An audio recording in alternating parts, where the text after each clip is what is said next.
ያቺ ልጅ ቤት የለችም እንዴ? ማናት ደግሞ ያቺ ልጅ? አዲስ ሆኛ ቤት ገባ እንደ አባቢ የብዬ ትመጣለች። ውጭ ናት፣ ደውላልኛለች። እስኪ ከሷ ላይ ያለሽን አትንኪ። አታስብ ዳሬ፣ እሷ ብልጥ ናት። በፍጹም እራሷን አጥና። ብልጥ ሰው እኮ ሁልጊዜ አይሳካለትም። ይህ እንኳ ወሬ ነው። ወሬ አይደለም። ምን መሰልሽ ማርቲ፣ ብልጥ ሰው ሁሉም ሰው ክፉና መጥፎ የሆነ ይመስለዋል። እንደዚህ ከሆነ ደግሞ ከእንደዚህ አይነት ሰው ጋር ለመኖር ወይም ለመግባባት በጣም ይከብዳል። መቼም እንደ ውሃ ከመሆን ይሻላል። ሁለቱም ያው ነው። ውሃ ሁሉም ሰው ክፉ ነው ወይስ ደግ ነው ብለሽ ነው የምታስቢው? ሁሉም ሰው ቀና ነው፣ የዋህ ነው። ይኸውልሽ ሁሉም ሰው ሞኝ ነው ብለሽ ካሰብሽ ሞኙ አንቺ ነሽ ይላል መጽሐፉ። ምስክር ከፈለግሽ ደግሞ እሷ አለችልሽ። አይ ልጄንማ እንደ አትልብኝ። ደግሞ እሱን ወረቀት ይዘሽ መጣሽ ከመኪና ውስጥ? የምን ወረቀት ነው? ሰላም ነች ቆሻሻ መጣያ ውስጥ ከምጥለው ይኸው መጀመሪያ ብላኝ የሰጠችኝ። እስኪ አንቺ አላየሁት።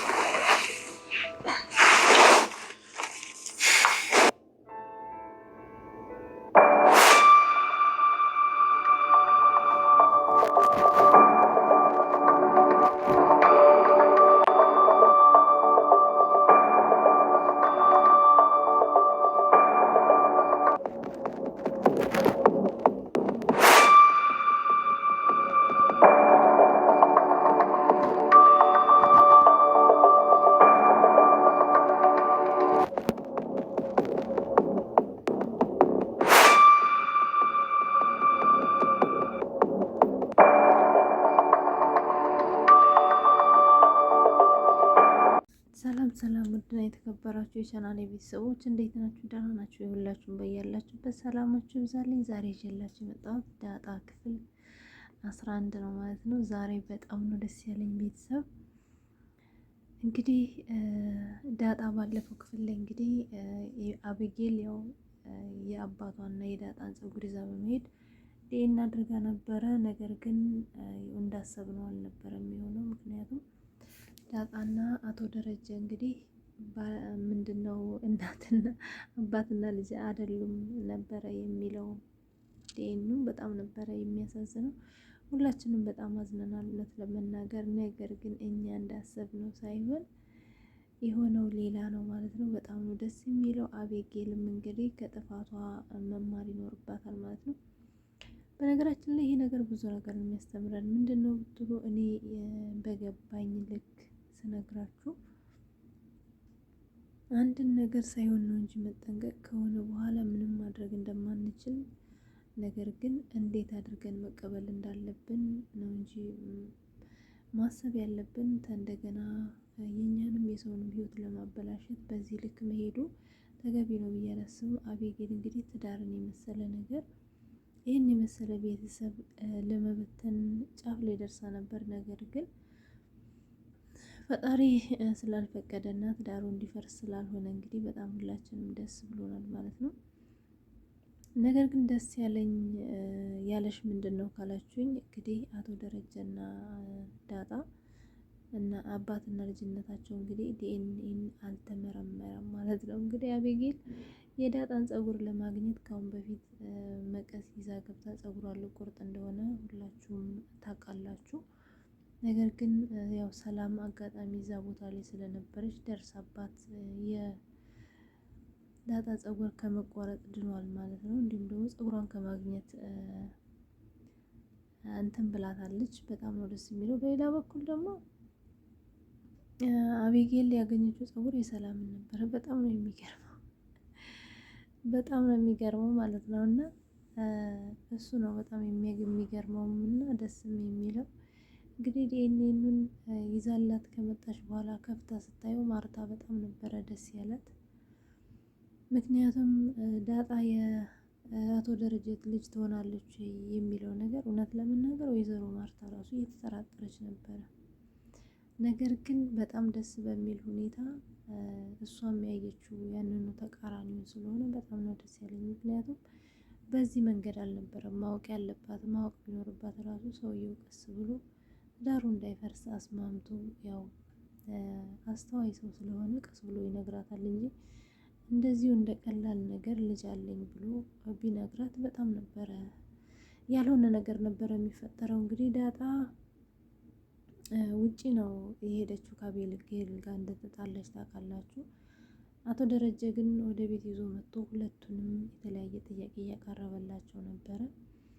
ያው ኤቢ እንግዲህ ተበዳይ ነኝ እያለች ሁሉንም በደሏን ተናግራለች። አቶ ደረጀም ደግሞ ያው ኤቢ ተበዳይ ነች በማለት እየተቀበላት ነበረ። በዚህ ዳጣ በጣም ልቧ ተሰብሮ ነበር። ነገር ግን ዳጣ ውጪ በማለት ኤቢን ዝም ስልሽ ጊዜ እውነት ልቤ የተቀበለሽ መሰለሽ ወይ? እውነት ያመንኩሽ መሰለሽ ወይ? ለምንድን ነው የማትማሪው? በማለት በጣም ብዙ ነገር ለማስታወስ ሞክሯል። ምክንያቱም ከአሁን በፊት በጣም ብዙ ስህተቶች እንዳለፋት እኔማ ዝም ብለሽ ወይንም ደግሞ ዳጣ ባትወጣ እኮ ወርቁን አንቺ እንደሰረቅሽ እንደደበቅሽ እኔ እያወቅኩ ራሱ አሁንም እኔ ፊት ልትገዢ ፈልገሽ ነበር። ይሄ ደግሞ በጣም ውሸታም እንደሆንሽ ማረጋገጫ ነው። ምክንያቱም እኔም አንቺም የምናውቀውን እውነት አይደለም ብለሽ ስትዋሽ እኔ ምንም ነገር እውነት እንደማትናገሪ ነው የማምነው ብላታል። በዚህም እንግዲህ ልቧን ደረቷን ነፍታ እያወራች ነበረ። ያው ተረጋጊ፣ ከዛሬ ወዲያ እንደዚህ አይነት ነገር ባይብሽ ዋ ብሏታል ማለት ነው አቶ ደረጀ። እውነት ነው ያደረገው ማለት ነው። እንግዲህ ዳጣም ሄዳ በጣም እያለቀሰች ነበረ። ምክንያቱም አቶ ደረጀ መጀመሪያ ኤቢ የምታወራውን ነገር የተቀበለ ስላስመሰለ ያው ዳጣ እውነትም አላመነኝም፣ እውነትም የምዋሽ እና የምበድላት ይመስለዋል በማለት በጣም እያዘነች ነበረ። ነገር ግን እውነታው ያልነበረም። እንግዲህ ውድና የተከበራችሁ ቻናል የቤተሰቦች አቶ ደረጀ ማለት በጣም አስተዋይ ሰው ነው ማለት ነው። እውነት ለመናገር ሁሉም አባወራ እንደዚህ ጠንቅቅ ያለ ሰው ቢሆን እኔ በጣም ነው ደስ የሚለኝ። ትዳሩን እንዴት መምራት እንዳለበት፣ ከሚስቱ ጋር ግጭት ሲፈጠር እንዴት አድርጎ መፍታት እንዳለበት፣ ዛሬ መወራት ያለበትን ዛሬ፣ ነገ መወራት ያለበትን ነገ በማውራት ነው እንግዲህ ችግሮችን የሚፈታው። በነገራችን ላይ እውነት ቢሆን ራሱ መቼ መስማት እንዳለባችሁ እና መቼ አለመስማት እንዳለባችሁ ራሱ የራሱ ጊዜ አለው እና አንዳንድ ጊዜ እውነታውን ባታውቁት ራሱ አንዳንድ ጊዜ የሚጠቅማችሁ ጊዜ አለና እንግዲህ አቶ ደረጀም ያው ዳጣን እኔ በጣም ነው የማምንሽ፣ ግን ምንም አይነት ችግር ቢፈጠር የአባትሽን ቤት ጥለሽ መሄድ የለብሽም በማለት አስጠንቅቋታል ማለት ነው። በጣም ነው ደስ የሚለው። እንግዲህ በሌላ በኩል ሰላምዬና ዳጣ አብረው ቁጭ ብለው እያወሩ ነበር። እሱ ምንድን ነው ከአሁን በፊት ነግርሻለሁ ብለሽኛል ስለ ልጅነትሽ፣ ደግሞ ወደዚህ ቤት ስለተመለሽ በጣም ደስ ብሎኛል። አንድ የምነግርሽ ነገር ቢሆን ከአሁን በኋላ አቤጌል ምንም አይነት ነገር ፀጉርሽን ስጪኝ ማበጠሪያሽን ምናምን ብትልሽ እንዳትሰጫት፣ ፀጉርሽን በጥንቃቄ አበጥሪ።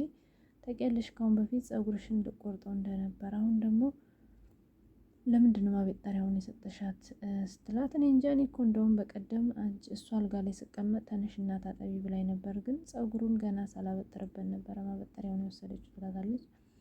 ማበጠሪያው እኮ የኔ እንደሆነ ብታውቅ ጭራሹን አትወስድብሽም ነበረ ብላ በጣም ተደንቃለች። ምክንያቱም ሰላምዬ ገብቷታል፣ ግን ዳጣ ምንም የገባት ነገር የለም። አሁንም እንግዲህ ስለ ልጅነትሽ ንገሪኝ ስትላት፣ እኔ ምንም የሚናገር የልጅነት ታሪክ የለኝም፣ ሊሆኑ ለምን አንቺ አትነግሪኝም ትላታለች።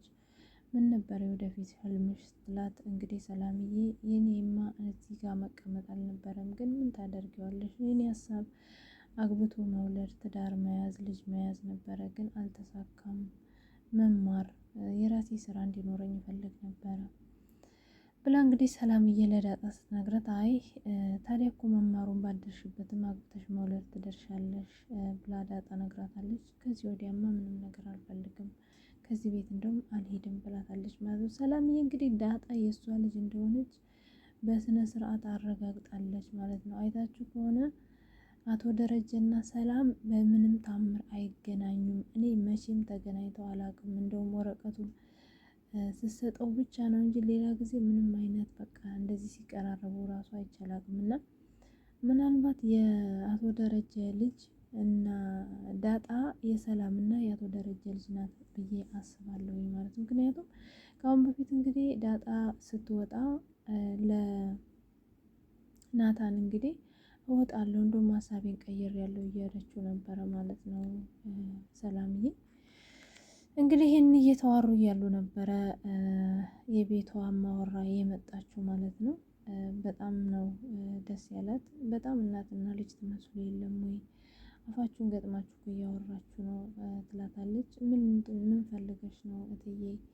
ምን ላድርግልሽ? ምሳ ላንጣልሽ ወይስ ሻይ ስትላት አይ ምንም አልፈልግም ግን ሻይ አንጭልኝ በማለት እንግዲህ ሰላምዬ ሻዩን ልታፈላ ስትሄድ ከዳጣ ጋር አንዳንድ ነገር የተነጋገሩ ነበር ማለት እሱ ምንድነው አባትሽ ይደውላል ወይ አንቺ ሲሳይ ጦጣ እንዴት ነሽ ትላታለች። አዎ ብዙ አይደውልም ግን አይደውልም እኮ እባክሽን ለምንድን ነው የማይደውልሽ? አይ ሚስቱ እንዳታውቂ ይሆናላ ብላ ትመልስላታለች። ነገር ግን ጋሽ ደረጀ አንቺ ላይ እንደዚህ አይነት ነገር ቢያደርግ ምን ትያለሽ ስትላት እንግዲህ በጣም ነው የደነገጠችው ማለት ነው ማርታ። ምክንያቱም አንደኛ እንደዚህ ማለት የለብሽም፣ ሁለተኛ እኔ በክብሬ የመደራደር ሴት አይደለሁም።